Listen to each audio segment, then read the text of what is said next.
So I guess that means you want us to start the meeting. So we will. Welcome to the Board of Supervisors. Please stand and join us in the Pledge of Allegiance. He can stand.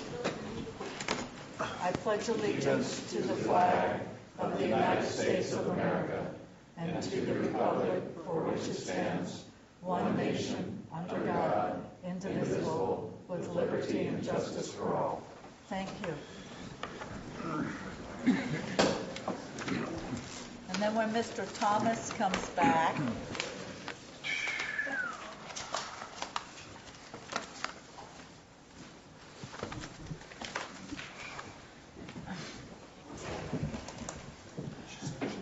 at the closed sessions last week, we had one scheduled under 54956.9, a conference with labor negotiators regarding SEIU, DSA, CCPSEA with Director of Human Resources.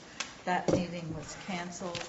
We also had one under Government Code 54956.9, a conference with legal counsel regarding existing litigation, Ray Waller versus the Board of Supervisors of Calaveras et al. Superior Court Case CV 35737, resulting in no action taken. I'd like to move to the consent agenda. If any member of the board, staff, or public would like to pull a consent agenda item, please let me know. I'll entertain a motion. Madam Chair, I'd like to pull item 5, please. Okay.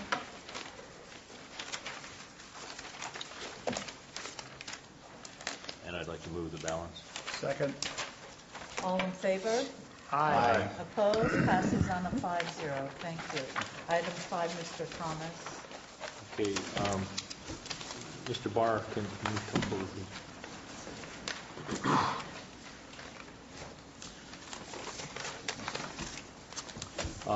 The reason that I pulled this, Madam Chair, is I had an opportunity to talk to Mr. Inslee this morning to get a little insight into what's going on here. This is a lot that Mr. Inslee owns down in the 8A area of Copper Cove subdivision. It's the mobile parks on Iroquois Circle. Mr. Inslee has a set of plans that he has prepared, and he wants to submit for constructing a home on this parcel. The materials that are being stored on this lot are for the purpose of building the house, and I think it's worthy of noting that there are 3 previous homes in this subdivision that Mr. Inslee has designed and built that are really quite remarkably an upgrade in the appearance of the small little subdivision. And they're not modular homes; they're stick-built homes on the property. They're very nicely done. He's going to do that again. There is when I spoke with him this morning, he said that he fully intends to file a set of plans or submit a set of plans, pay the fees on this coming Monday. So I would like to request that we put any action on this particular item off for 2 weeks, just to give him an opportunity to do that. Mr. Barr, do you have any comments on that? That'd be perfectly fine. We can do that. And then if he does submit the plans as he says he's going to, we're done with it. Okay. I'll second Russ's motion. All in favor? Aye. Opposed? Passes on a 5-0. This will go out for 2 weeks. Thank you. Thank you, Mr. Thomas. Thank you. Okay. You can start talking. We have till 9:10. No. I meant you can chit-chat among yourselves. Oh, that time. Yeah, and at night, I'd like to move to public comments, please. If anyone has an item not on the agenda. Marilyn, now. 5 minutes per person. Thank you, and welcome back to the board meeting. Maybe. Thank you. I'll tell you that after we hear from you. Thank you very much. Thank you. It's been a long time. Some things have changed in this room. I see that our beautiful seal is gone. It used to be in this room. It kind of represented the weights and measures. Could you identify yourself for the I'm Marilyn Rowland. Thank you. And I'm here because the weights and measures of the county have to be considered amongst all people. And I went to a meeting for the review in Valley Springs for the area map and for the proposed draft that was probably going to be on the agenda today, but thank you for pulling that. I extend a thank you to that. You're welcome. Otherwise, you would have heard me loud and clear. I am here because I own 32 acres in this development plan. 22 acres in Quail Oak subdivision. The other is above the Lanaus, which is right on the Y of Hogan Dam Road and Highway 26 at the top of the hill. I own that. I'm here because it does concern me. This is our property as owners. And when I went to the meeting, I've been kind of staying away from public matters, but this one concerned me, so I was there. And right from the get-go, I got the feeling, and I'm only saying I got the feeling because I haven't dealt with your group, other groups, or anything, that this, I've been reading in the paper, only the knowledge that I read from. But it seems like there's two groups butting heads. Somehow, we've got to get them both on the table because they both have good views. The valleysprings.com people, COG, or whatever you want to have their views, they have maps that I have to agree with. And I must congratulate you, Maria Calloway, for not voting for the map that was handed to you. Because, as I pointed out to Gary Tuffanelli and Russ Thomas, the map is incorrect. Quail Oaks Road and Quail Oaks subdivision has 66 parcels in it, not the 27 or 22 that I counted. You didn't take 1/3 of Valley Springs and eliminate it. You didn't take 1/3 of Gold Creek and eliminate it. You either bring it all in or you don't. That's my feeling. People there don't even know that they're not part of that plan. They think they are, but they don't know. And if you're relying on if you've talked to the Road Maintenance Association president, Gary, he's in and out as president each meeting. He quits and then comes back, quits and comes back. So if there was any information that you sent to him, it never got around to the people. I can verify that. I have 2 lots there. That makes me 22 acres. As past president and as a secretary of the Road Maintenance Association, right when it got off the ground, I can tell you that a lot of people are not in the know there. And I thank you very much for the opportunity now, because I have 1 week and I will be back. I grant that. I know you're thrilled about that. But the whole thing is, we all have to know what's going on. And, some people read the paper, some don't. It was nice to see that the township of Valley Springs had 217 votes. Well, what are they? What kind of votes are they? Are they people that just live there? Because I've seen more U-Haul trailers in and out of there, on and off every month. Are they really the homeowners, property owners there that we're considering? Or what were those signatures really? Because when I was canvassing for petition for the fire department, I ran across several that couldn't even vote. So the signatures, great. I'm glad somebody's involved. I commend the guy for going out and hoofing it.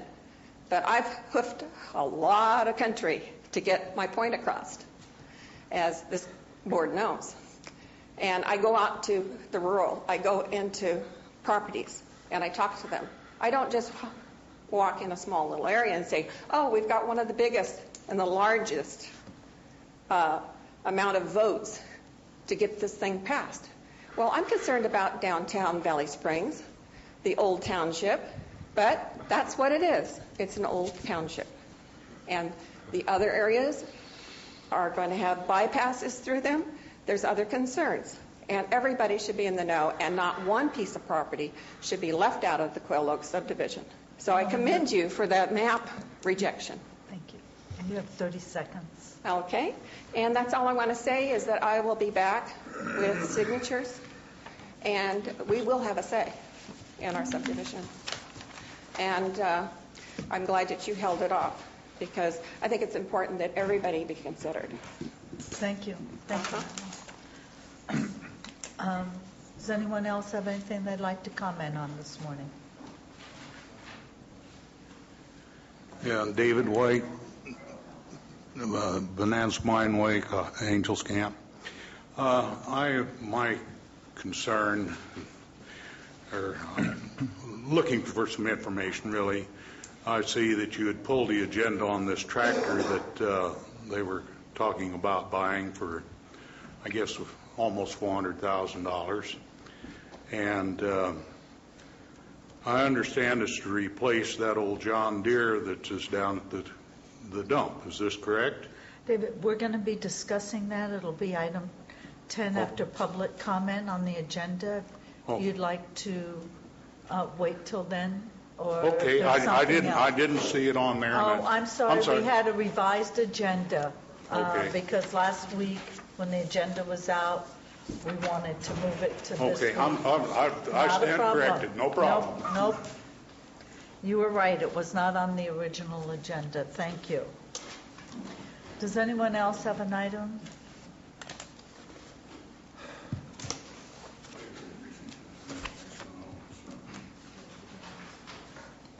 Good morning. My name is Lisa Snyder, and I'm a grateful employee of Calaveras County, a proud resident of District 2, and a very tired member of this year's SEIU bargaining team. Simply put, last year's bargaining was a fiasco. No one gave and no one lost. No one won. I wanted to be part of the solution rather than part of the problem, and was happy when I was elected as a member of this year's bargaining team. I'm well aware of the severe economic problems and the state's pillaging of local government, and believe the only way to weather the storm is to band together and work as a team. Never having bargained before, I very naively thought that the ultimate goal was the same on both sides, and with some respect, courtesy, and a little work, we would reach mutual agreement and go on our merry way. I've yet to experience that. After many hours and a great deal of information gathering, the bargaining team put together a sound and reasonable offer, and on June 18th, we presented it to the county's bargaining representatives, who were to bring it to the Board of Supervisors. As of this date, we have received no formal reply or counteroffer. Meanwhile, there have been layoffs, and the anxiety amongst the workforce is mounting. I'm no community leader, but I don't think this is any way to run a business. Our mission is better served working together. Having healthy, well-informed staff makes for a more productive environment.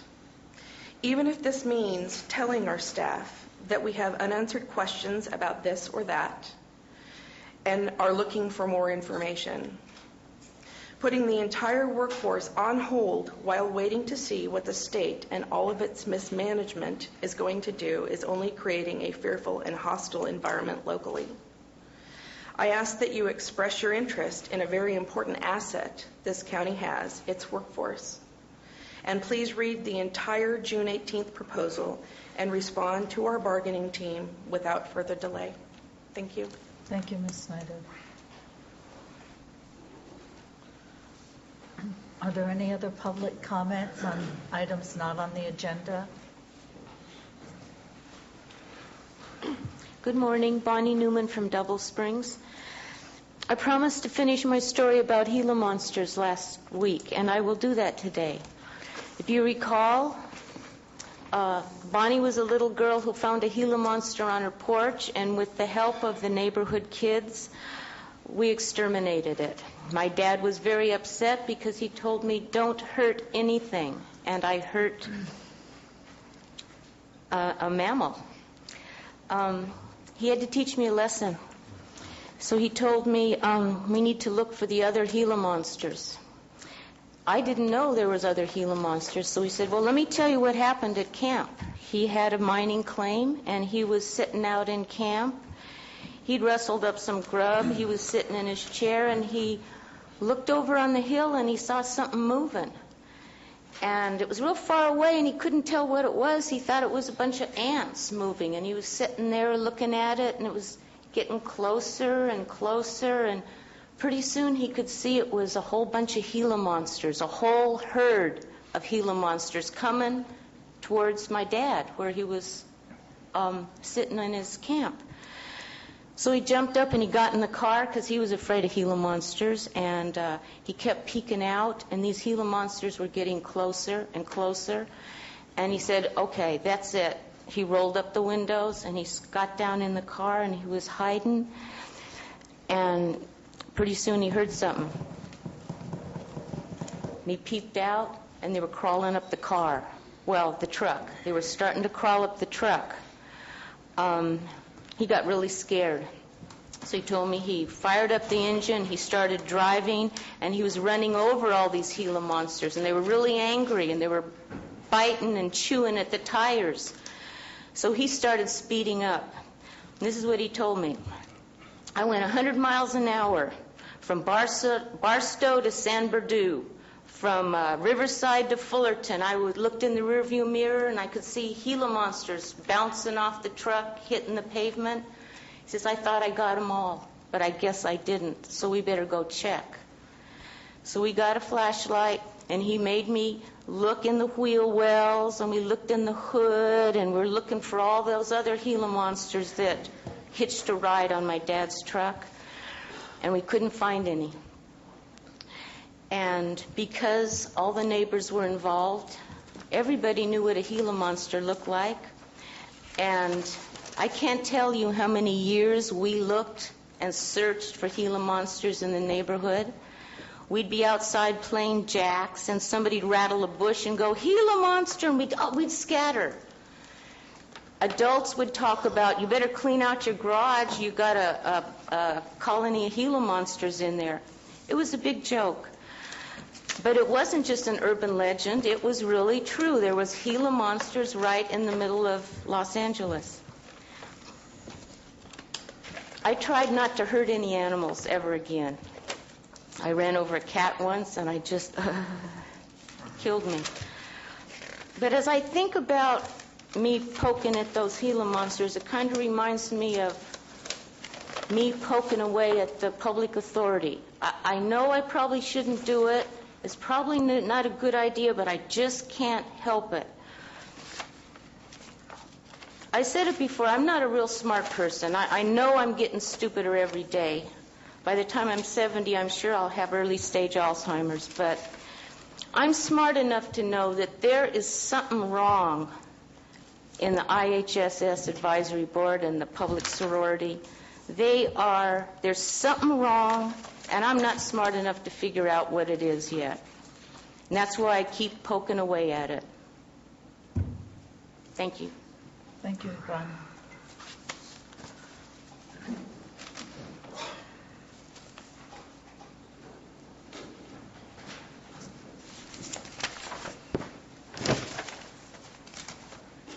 Good morning. Jim Turley, SAIU. Little history lesson. We want to be, as the board has said, treated equally with all the units. But a little history here. You have given one unit 59% pay increases over the last 12 years, where the SEI unit has received 29%. You, as a board, accepted increases in 2006 that were different from that was given to SEIU. You have given COG recently a 4% pay increase in trade for a 5% pay decrease, which really doesn't work out very detrimentally to them. You don't want to pay SEIU on their insurance benefits on a percentage basis, but yet you do 90% for the COG. Fairness doesn't seem to be, or equality doesn't seem to be, a reality when it comes to this Board of Supervisors. We at SEIU, as a bargaining team, gave you a very fair, lucrative proposal. You had a tax assessor come in and say, our taxes are going to be down more than they were when we first estimated. The proposal we gave you covered that extra cost and more so. And you still have not given us a definitive proposal from the board. Either you as individuals or you as a board have not done your due diligence in giving your instructions clear, precise, to your spokesperson, or they have not conveyed it to us as a bargaining team as to what you want. I would ask that in today's closed session that you make it mandatory that they tell us exactly what you want as a board. We are going to hold you personally responsible to do that. We're tired of the game. We're tired of playing with you. You're not nice. You're not giving us clear direction, and it's your fault. Nobody else's. This county cannot function without our membership. This county cannot function without your participation. And until you guys get serious about negotiating and give us clear leadership, I, as a person, and we as a team, cannot see this going much further, for much longer. We ran a survey last Friday. We had 100+ responses through email and through voice on what we gave you as a presentation. 92% of those responses favored what we gave you, which means we are willing to take a cut to help the county. Now, what are you willing to do to help the county? I don't think you're willing to do anything, because you sit there and you do nothing in positive responses. All you have said is no. You haven't given us any alternatives. You haven't given us anything constructive. And until you do, we're not going to help. Thank you. Are there any other comments? Joe Kelly, 3 questions. 1, who is responsible for providing board policy information to the public? 2, is there a status report on the information FEMA recently provided the county? 3, will the county be providing staff reports to the public for the Adult Detention Center study session today? Thank you. Thank you, Mr. Kelly. Are there any other questions or comments?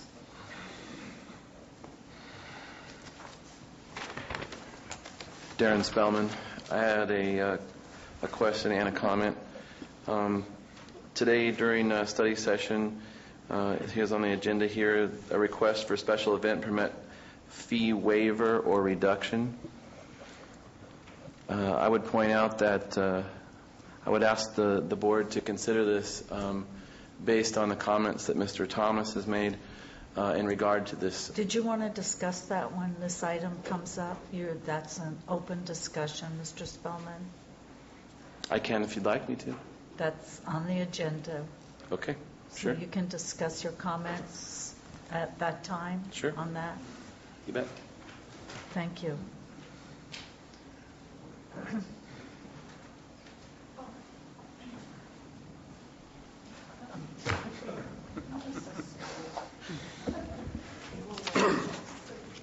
My name's Terry Baker, and I'm here regarding the refusal of the enforcement of the illegal commercial agricultural cock ranch operation in Railroad Flat. And I gave you both, all of you, a couple letters here. I'd like to read one, and it goes as followed. This is a follow-up to the prior PRI Act request for all ADRC information. Dear Board of Supervisors, this is a follow-up to our previous ADRC PRI Act request, which our county made no objections to. We recently gained possession of an email from County Counsel Dave Sirius to Mary Mutz dated April 14, 2010 at 11:13 a.m. This email refers to Janice has written you in detail and methodical fashion why the ordinance is necessary. That is why the DA will not prosecute. We expect you to provide him, Baker, with what he seeks within reason. If something he wants does not exist, not this office should be communicating it. Confirm everything in writing. It appears that this writing from the County Counsel, Janice, was inadvertently omitted somehow. Please provide us with this and make it available. In addition, we question the within reason remark.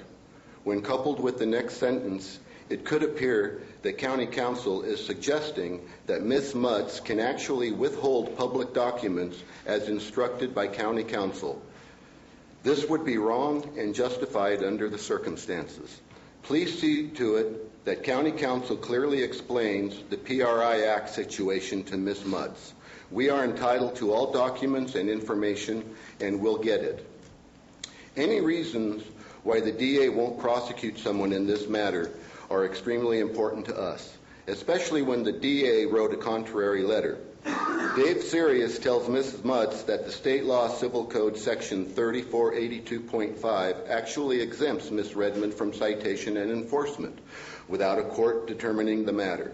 This is wrong and a legal error. Only the courts can determine exemptions, not the County Council. Please rectify and remedy this unfortunate situation at once. Thank you for your cooperation in this matter. And then I'd like to read also the enforcement of the abatement of structures and uses of buildings. Any building or structure set up, erected, built, moved, or maintained, or any use of property contrary to the provisions of this title or any variance, conditional use permit, or other permits pursuant to this title is unlawful and a public nuisance, and the fully constituted authorities of the county shall immediately commence actions, proceeding or proceedings for the abatement, removal, and enjoyment. Therefore, in this matter provided by the law, and shall apply to such court or courts as may have jurisdiction to grant such relief, as well as abate and remove such buildings, structures, or use, and restrain and enjoin any person, firm, or corporation from setting up, erecting buildings, or moving or maintaining any such buildings or structures for using any property contrary to the provisions of this title. And right under that, in Title 17-100.70, Penalties and Violation, Judge Moaney found Mrs. Redmond guilty 3 years ago of this, and his penalties and violations were exactly what were written here, and it has never been followed up on ever since. We have made numerous complaints to the county, and I have a 5-page complaint here that I'm going to be turning into code compliance when I leave here, and it explains everything by law. And we're hoping that the ADRC does not get involved into interfering and obstructing in a criminal prosecution again, because they're just not fair and they're biased. So we're asking the county to do what they're supposed to be doing. Sounds like I'm just getting in line behind everybody else, but we appreciate you doing it. Thank you. Thank you, Mr. Baker.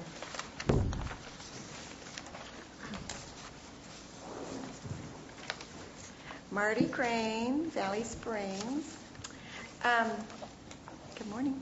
I would just like to say that every time I come home or I leave, it's just a joy, because I stand a much better chance of getting where I'm going leaving my driveway.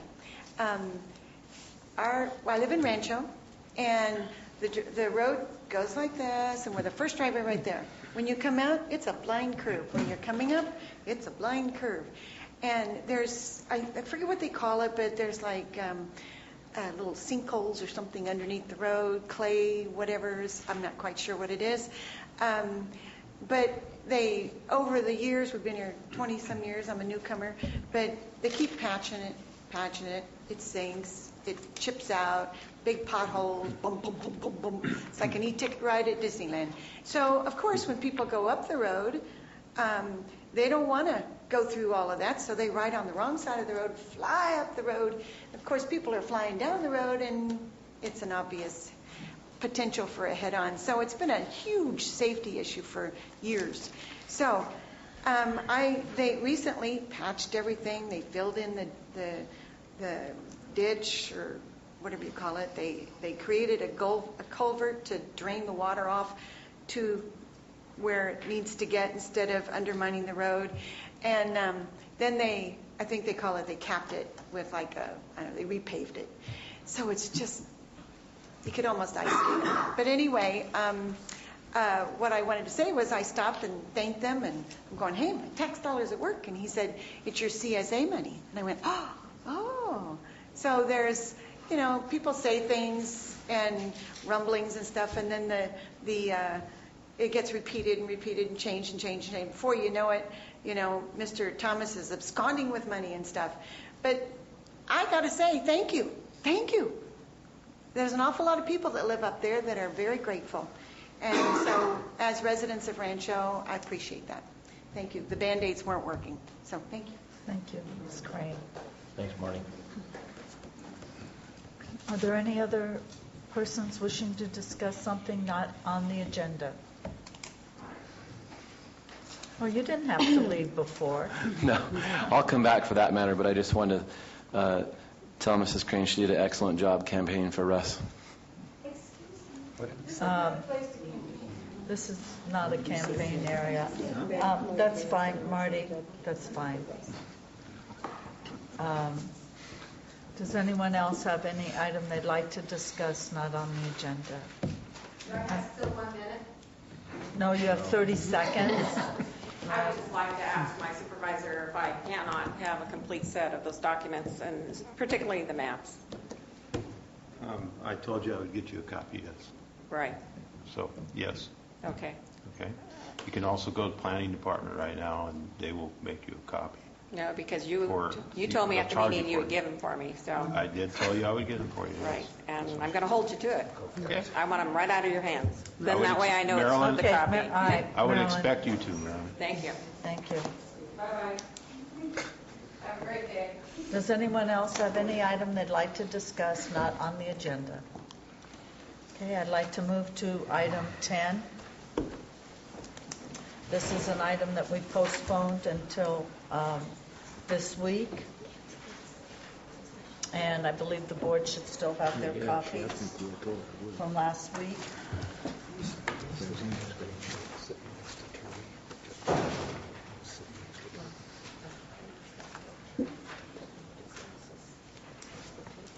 Good morning, Rogelio Espejel, Public Works.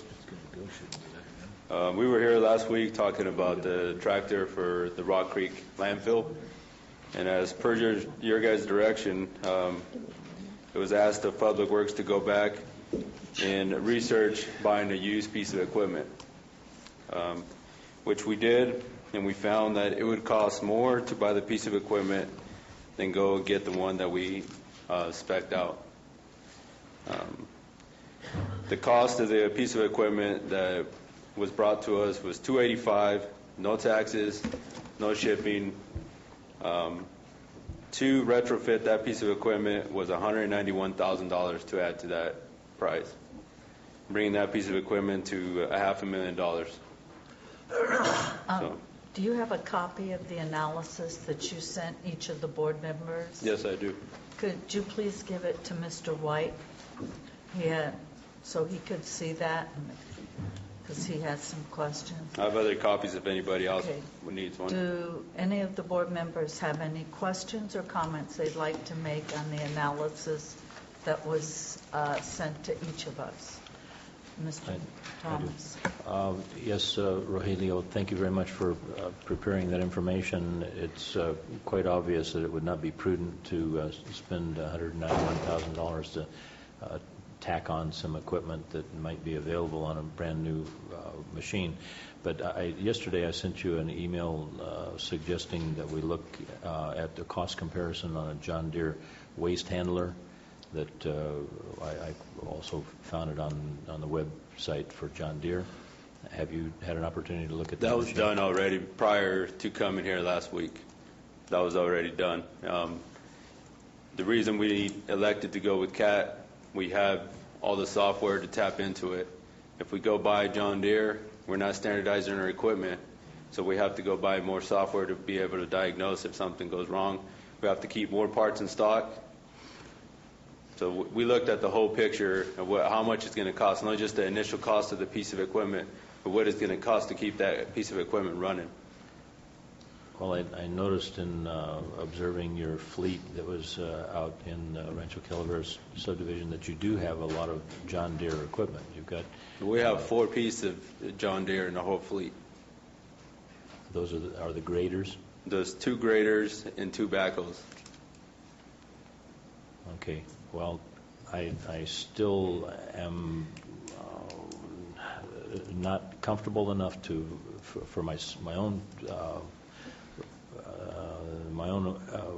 attitude about this is that I would not be doing the citizens of the county the proper service without looking carefully. I mean, you're telling me that some software might have to be obtained, but the software that we just purchased, just the laptop and to get the program is about $3,000, and it covers a lot of our fleet. It covers about 75% of our fleet. We have dump trucks, transfer trucks that have Caterpillar engines in them, and it covers all those plus all our CAT equipment. So we don't have to keep buying different software to diagnose different pieces of equipment. And some of the parts that we keep in stock interchange within our fleet. Well, I still want to communicate to you as effectively as I can is that if I would like to see the cost comparison between the John Deere waste handler or any other kind of equipment, and so that I can make a prudent decision about whether that the software and the as you're describing some kind of agonies associated with handling or with having a different kind of equipment in the fleet. If we could save $50,000 or $60,000 or whatever on an alternate piece of equipment, I would like to be able to make that decision. Right now, I'm the only thing that is in front of me is there's only one option, and that option that has been presented to us is to spend $379,000 for one source piece of equipment, and it's been suggested that is the best we can do, and I'm not convinced of that yet. I may be getting close, but I think that at this particular time, at this particular moment, we have a responsibility to the citizens to be prudent in these decisions. And Mr. Thomas, are you asking we postpone this again, or that this is for future purchases? I got the impression and from the comments that were made here last week that getting this piece of equipment is months away. That if they place the order for it, that it wouldn't be here for months. How long would it take to get a cost comparison between the John Deere equipment and the Caterpillar equipment? I can tell you right now, the cost difference is not going to be a significant amount. It may be, $10,000 to $15,000. That's all you're looking at. And that $15,000 that you're going to save on initial cost, you're going to spend on inventory and getting the software to tap into that. Everything is not mechanical anymore. It's drive-by-wire. All the diagnostics is computerized. It's not. We can't just go out there and start probing that stuff. So. Okay. I will not be supporting this, the purchase of this particular equipment without more specific information that I've requested. So If somebody else feels differently, that's fine.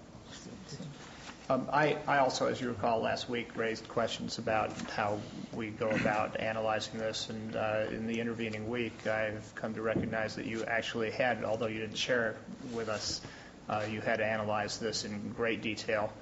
I also very much appreciate your coming back to us with having reviewed the comparisons that you were asked to do, and am convinced that full due diligence has taken place on your part. You reaffirm my belief in your expertise and good quality work, and therefore I'll make the motion to approve. We have Mr. White. Doesn't matter. Yes. We can do you mind just holding on? Not at all. I'll withdraw the motion in order for public to speak, and then, unless convinced otherwise, I'll remake the motion. Mr. White, you had some questions you wanted to ask on this?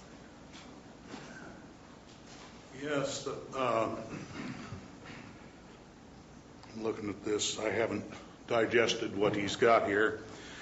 But as I understand it, and I want to apologize for being up here before because I did not read the instructions. But anyway, this tractor that is down here at the dump right now is somewhere in excess of 25 years old, if I'm correct.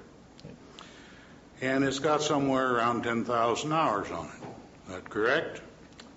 Well, you ask your questions and we'll have... Rojo's shaking his head. Yes. So somewhere in that neighborhood, is that true? Yes.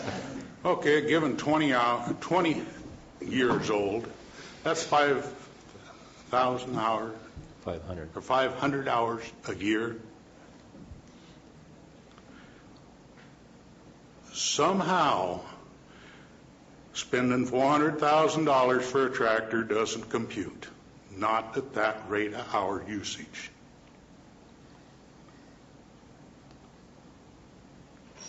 You can take that tractor, buy a brand new Tier 3 engine, stick in it. It's probably good for another 10,000 hours. It meets all the smog requirements. That's good for another 10 years. Sure, you're going to have to do some repairs. Everybody would like to have a new Cadillac or Mercedes or whatever. But if you're putting 500 hours a year on this machine, you're getting right back to what the grand jury just reported on county usage. What, 11, 12%? This doesn't make sense. I mean, these things, this type of machinery is repairable. And when you're only using it that much, this is just plain silly to spend that kind of money to get that kind of usage a year. You could, I don't know whether they use this thing daily or whatever, but that certainly doesn't compute into that kind of expenditure for that kind of usage, because there's not that kind of wear on it. I mean, I know. They all wear out. Believe me, I've had lots of them and wore a lot of them out. And, and there are other tractors out there, and when you're talking about $500,000 for a used tractor, come on. Get real. Get somebody out there that's been to an auction or dealt with somebody. This guy's living in a strange world if he's paying that kind of money for a D6 used. I mean, they're all over the country for under $100,000, and they got the guards on them. So would you like to please address Mr. White's concerns? Make sure he has a copy of the analysis on the one comparison. All right, going back and answering some of his questions. The piece of equipment is a 1990. Since 1999, it's been used as a backup. In 99, the county purchased another D6, which has 9,500 hours on it now, and that's in 10 years. putting a Tier 3 engine in this piece of equipment, it would probably cost about $60,000 to $80,000. That's not counting the finals that are, that's what's broken on it now. When we were given a quote by John Deere did not have the parts, new parts. It was $10,000 to $12,000 to fix it with used parts, and they didn't guarantee any of the work. Mr. White, have you been to Milton? Would you like to go down and see the equipment and go into detail on it? I mean, some of the questions you're asking. Number one, I owned, until very recently, a tractor identical to this one, probably within about 10 or 15 serial numbers. And this tractor he's talking about now is a 90, the D6. It's got 10,000 hours on it in 10 years. Okay, they put 1,000 hours a year on it. I mean, this thing is a standby, in essence. We're going to spend this kind of money, and I know for a fact that you can put, because a friend of mine just put an engine in an identical tractor for just slightly over $20,000. He bought a Tier 3 from John Deere. That's used in a landfill. It doesn't make any difference what it's used in. The engine is enclosed in the cage. Okay. We're talking about putting an engine in Mr. White, this thing. if you would like more specific information, I know we would be willing to sit down with you and go through all the options, because we have discussed this. Because you raised the same concerns the board did last week. Well, I've spent most of my career dealing with equipment. I moved dirt most of my life. And I know what it takes to keep these things up. And this is for a standby, especially. And as far as the other tractor, for the D6 you have now, you can send that in for a certified rebuild and get a brand new tractor back for half the cost. You don't have to buy a new one. Okay. I mean, that's why they do these, they have these plans. Like I say, everybody like to have a Cadillac, but let's look at the reality here. We don't have the money. I mean, everything is short of money. Let's look at some options other than just going hog wild. Okay, thank you, Mr. White, for your comment. Joe Kelly. The D6 TXL tractor, a C9A cert, meets Tier 3 EPA U.S. standards, Stage 3 emissions requirements. Something I haven't heard is, what will be the necessary and estimated cost to bring this tractor into Tier 4 standards in the near future? Has that been discussed as long-range planning costs? The bid is $379,616.25. Is this a price direct from Caterpillar or from the territory dealer? For your information, there is a 2008 model for $280,146 and 44 used machines for sale. Other than new, what has been looked at? Correct me if I'm wrong, the county just participated in the Carl Moyer program on upgrades, I believe, through different things. So will this also be looked at if that is needed in a Tier 4 upgrade to meet the Tier 4 standards for air emissions? I had a question of Public Works. I think it should be that Public Works should upgrade to Tier 3 standards engines, meaning, as this gentleman was saying, bring that tractor, bringing it up, because that's what a lot of people are doing with the Carl Moyer program. It might be out of money now. We don't know if it'll come back or not, but it should be something that should be researched. And if it could be done, maybe that's the best way to go. And the only way you're going to find that out is through a cost comparison. And I didn't hear it having been done. Yeah. Were you here last week? No, I wasn't. I was in the county, but I wasn't here. We missed you then. Part of that was discussed. That's part of the reason that this issue came back this week, because we did ask Public Works to do more investigation Or would you like to just address some of the concerns that Mr. Kelly brought up? Excuse me, the problem I see, what you just brought to me was, I went through the internet. I didn't find that information. I just asked questions on the internet, on your site, on your website, which you can't print the thing off because you print 9,000 pages because you don't have it separated out.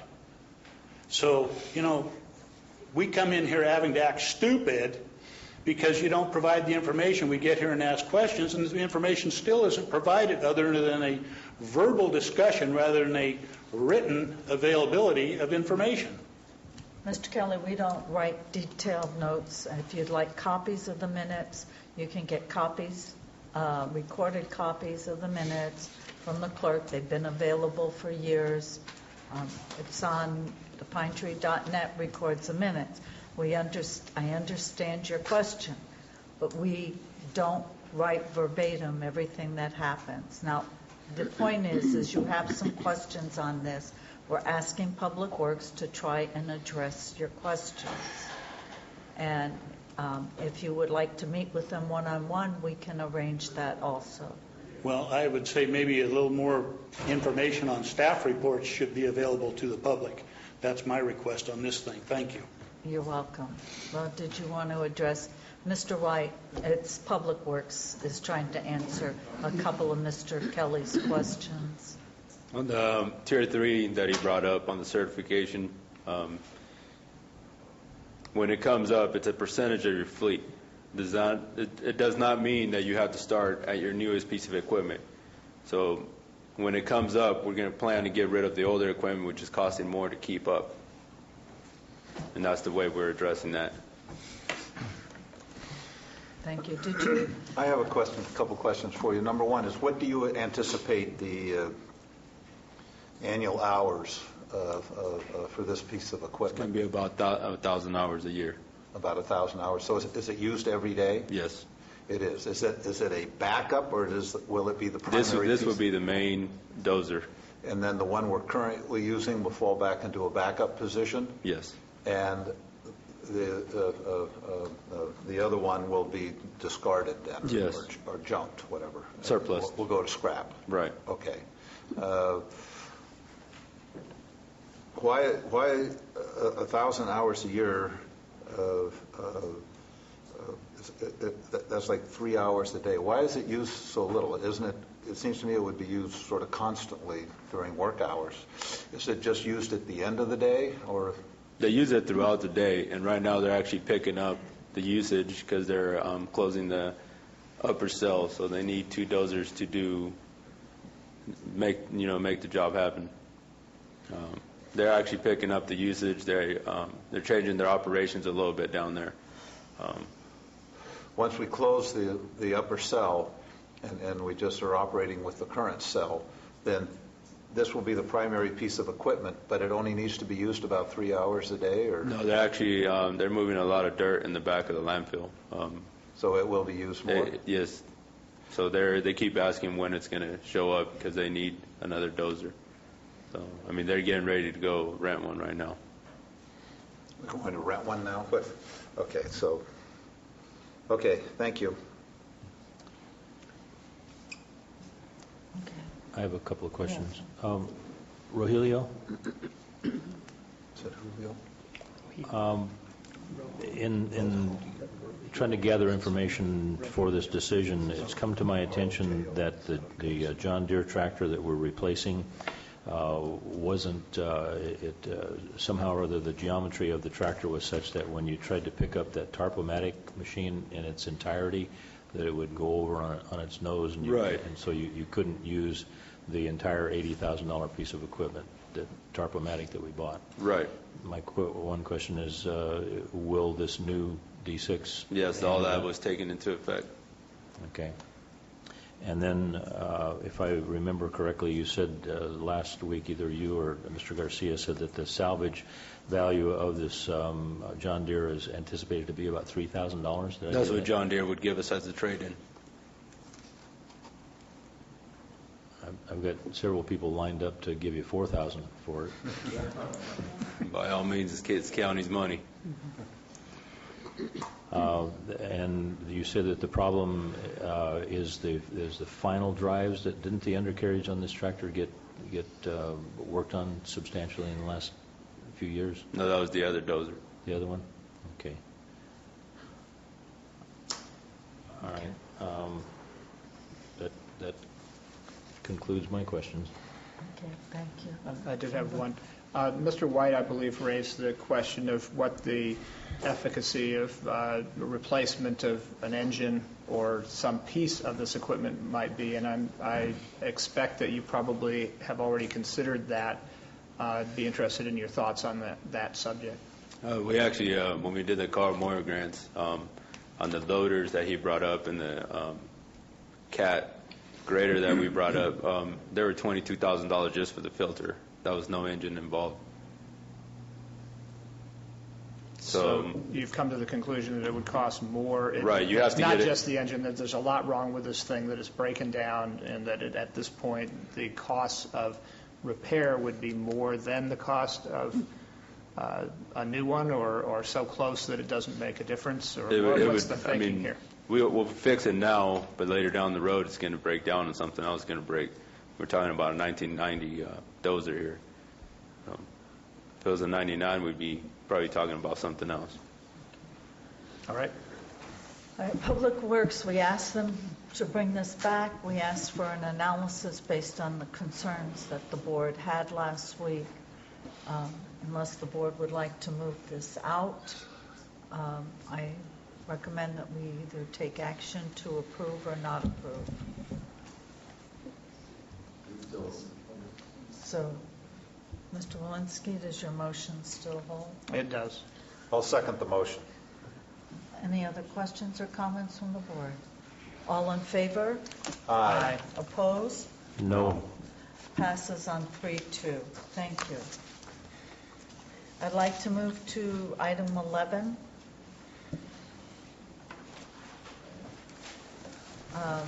Correspondence reports and various matters before the board. Mr. Thomas, would you like to start?